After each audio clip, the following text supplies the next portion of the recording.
பெருங்களத்தூரில் ஒரு பகுதி, முடிச்சூரில் ஒரு பகுதி. சாலையில் வந்துட்டு ஒரு பக்கம் லெஃப்ட் சைடு வந்து பெருங்களத்தூர், ரைட் சைடு வந்து முடிச்சூர். இந்திரா நகர் அந்த இடம். அது அப்துல் கலாம் பார்க்குக்கு பின்னால் இருக்குது. அதாவது அப்துல் கலாம் பார்க்கை ஒட்டி பிரதானமான பெருங்களத்தூரில் வந்துட்டு 57வது வார்டுக்கு செல்கின்ற பிரதானமான பாதை சாரங்கன் அவென்யூ, விவேக் நகர், பாலாஜி நகர், குண்டுமேடு மற்றும் பிரதானமான வண்டலூர் போகின்ற பிரதானமான சாலை. கிட்டத்தட்ட 10,000 பேர் அதில் வந்துட்டு டெய்லி வந்துட்டு பயனடைவாங்க. 10,000 பொதுமக்கள் அதை பயனடைகிறாங்க. பல வருடங்களாக அந்த சாலை போடலை. ஒரு வருடத்திற்கு முன்பு அந்த களங்கள் பகுதி, பெருங்களத்தூரோட சித்தேரியோட களங்கள் பகுதி அது. அந்த தண்ணி ஃபுல்லாகவே அந்த முடிச்சூருக்கு தான் ரோடை வழிஞ்சு போகும். பல பொதுமக்கள் போராட்டத்துக்கு அப்புறம் மரியாதைக்குரிய மாவட்ட ஆட்சியாளர், அரசு அதிகாரிகள், மரியாதைக்குரிய அமைச்சர் எல்லாருமே வந்து பார்த்தாங்க. அந்த இடத்துல மதகு கட்டுறேன்னு சொன்னாங்க. ஆனால் மதகும் கட்டலை, எதுவும் கட்டலை. பல கட்ட போராட்டத்துக்கு அப்புறம் அந்த சாலை வந்து கிட்டத்தட்ட 2 அடி பள்ளமாக இருந்தது. பொதுமக்கள் போராட்டத்துக்கு அப்புறம் பேட்ச் ஒர்க் மட்டும் பண்ணாங்க, இன்னும் சாலை போடல. தாம்பரம் மாநகராட்சியில் 2025-26ல் 1130 கோடி ரூபாய் வருமானம் வந்திருக்குது. ஆனால் பெருவாரியான பொதுமக்கள் வந்துட்டு பெருங்களத்தூர் பொதுமக்கள் தான் அதை பயனடைகிறாங்க. முடிச்சூர் பஞ்சாயத்து எனக்கு தெரியாதுன்னு சொல்கிறாங்க. தாம்பரம் மாநகராட்சி ஆணையரை கேட்டால் எனக்கு தெரியாதுன்னு சொல்கிறாங்க. ஆக 10,000 பொதுமக்கள் நாங்கள் பாதிக்கப்படுறோம்.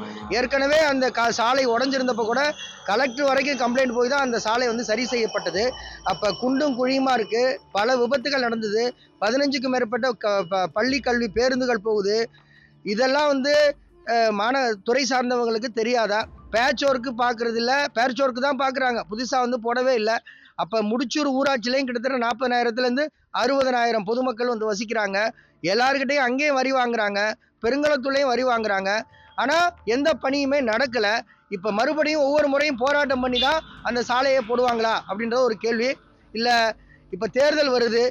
அது தேர்தல் வரும்பொழுது தேர்தல் வேட்டை மாதிரி வந்து அதை செய்கிறேன்னு சொல்லுவாங்க. குறைந்தபட்சம் நாங்கள் என்ன கேட்குறோம்? சாலை, மின்சாரம், கால்வாய் சம்மந்தப்பட்டது, சுகாதாரம், எங்களுடைய அத்தியாவசியமாக ஒரு குண்டும் குழியுமா யாராவது ஒருத்தங்க கீழே விழுந்து ஒரு குழந்தை செத்து போயிட்டாலோ, ஒரு விபத்து ஏற்பட்டாலோ அதுக்கு வந்து அந்த இழப்பீடை யாரும் சரி செய்ய முடியுமா?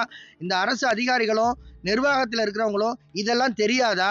ஒவ்வொன்றும் ஊடகம் மூலமாகவே ஊடக வெளிச்சம் வந்ததுக்கு அப்புறம் தான் அதை செய்வீங்களா? இது ரொம்ப வருத்தம் அளிக்குது. சார் வணக்கம். நான் வந்து பெருங்களத்தூர் இந்திரா நகர் பகுதியில் இருக்கேன். இங்கே பெருங்களத்தூர் இந்திரா நகர் பகுதி வர வந்து இந்த தார் சாலை வந்து ரொம்ப டேமேஜ் இருக்குது. ஏன்னா இங்கேருந்து பெருங்களத்தூருக்கு ஒரு கிலோமீட்டர் போனோம் இந்திரா நகர்லேருந்து. ஆனால் வந்து இந்த டேமேஜ் அதிகமாக இருக்கிறதுனால போக்குவரத்து ரொம்ப சிரமத்துக்குள்ளாக இருக்கிறது. அது அரசாங்கம் வந்து எவ்வளோ கோரிக்கை வச்சா அதை இன்னும் சீரமைக்கலை. இதுவும் குறுகிய பாதை வேறு இது. ஆனால் கொஞ்சம் ஒரு வண்டி வந்தாலே அதிகமாக டிராஃபிக் ஆகிடும். ஏன்னா ஒரு பக்கம் ஃபுல்லாக ரோடு டேமேஜ்ன்றதுனால எல்லாம் ஒரே பக்கம் ரோடு கொஞ்சம் அது நல்லா இருக்கிற சைடு எல்லாமே போகிறதுனால டிராஃபிக் ஆகுது. இப்போ ஸ்கூல் பசங்க காலையில் ஸ்கூல் வழி இந்த குண்டுமேடு கொஞ்சம் வண்டலூர் வழியாக வந்து இப்படி வந்தாலும் குண்டுமேடு வந்து பெருங்களத்தூர் போகலாம். அந்த வழியாக வரவங்களும் இந்த வழியை தான் பயன்படுத்துவாங்க. பெருங்களத்தூர்ந்து வரவங்களும் இந்த வழி தான் பயன்படுத்துவாங்க. கிட்டத்தட்ட இந்த தெருவில் ஒரு 10 தெருவு இருக்குது இந்த இந்திரா நகர் சாலையில். இந்த 10 தெருவில் எப்படியும் ஒரு தெருவுக்கு ஒரு 50 குடும்பங்கள்கிட்டே இருக்கும். அதனால் எல்லாமே அதை தான் பயன்படுத்துகிறாங்க. இது கொஞ்சம் சீரமைக்கணும். இதனால் அவர் வந்து போக்குவரத்து பாதிக்கப்படுத்தலாமல் மக்களும் சிரமத்துக்குள்ளாகிறாங்க.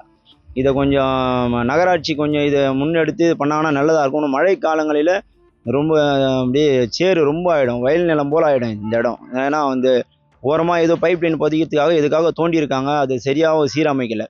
சும்மா அப்படியே மண்ணை தள்ளிட்டு போயிருக்காங்க. அதுவும் ரொம்ப பள்ளம் மேடு இருக்குது. அந்த மண்ணு தள்ளணும் சரியாக பாதி ரோட்டுக்கும் பாதி பள்ளத்துலேயும் இருக்குது. இதெல்லாம் பார்த்து கொஞ்சம் நகராட்சி கொஞ்சம் முன்னே வந்து சீரமைச்சு கொடுத்தாங்கன்னா பொதுமக்களுக்கு வந்து கொஞ்சம் அது நல்லதாக இருக்கும்.